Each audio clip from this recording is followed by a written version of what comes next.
மற்றொரு அண்மை செய்தியை பார்த்துக் கொண்டிருக்கிறோம்.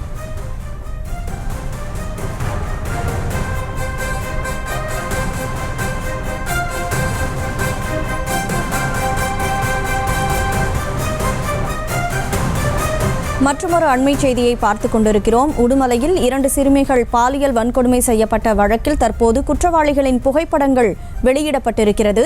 இது தொடர்பான கூடுதல் விவரங்களை வழங்குவதற்காக செய்தியாளர் செல்வராஜ் இணைப்பில் இருக்கீங்க. விவரங்களை வழங்கலாம். வணக்கம் கனிமொழி. திருப்பூர் மாவட்டம் உடுமலையில் கடந்த 12ஆம் தேதி இரவு 17 வயது பாலியல் வன்கொடுமை வழக்கில் 3 சிறுவர்கள் உட்பட 9 பேர் கைதான நிலையில் ஜெயகாளீஸ்வரன், மதன்குமார், பழனிக்குமார், யுவபிரகாஷ், நந்தகோபால், பவா பாரதி ஆகியோர் போக்சோ சட்டத்தின் கீழ் கைது செய்யப்பட்ட நிலையில் அவர்களின் புகைப்படங்கள் தற்போது வெளியிடப்பட்டுள்ளது.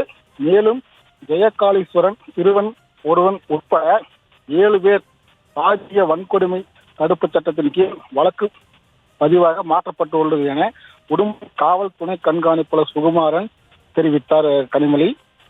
மேலும் இது சம்பந்தமாக காவல்துறையினர் தீவிர விசாரணை மேற்கொண்டு வருவதாகவும் தெரிவித்தார் கனிமொழி.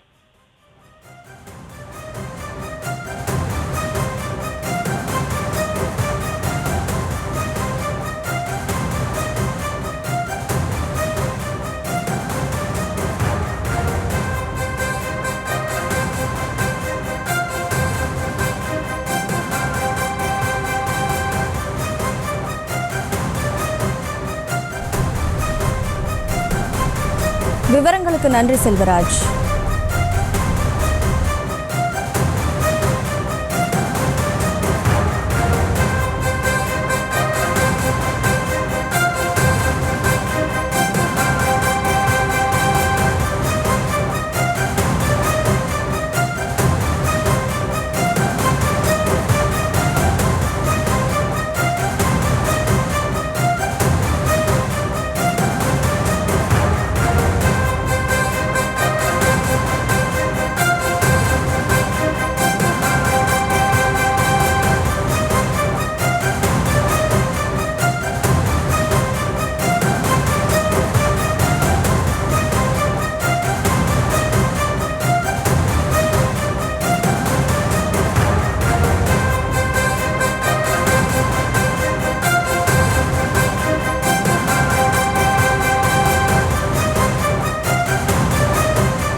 செய்திகளை உடனுக்குடனும் துல்லியமாகவும் தெரிந்து கொள்ள சப்ஸ்கிரைப் பண்ணுங்க.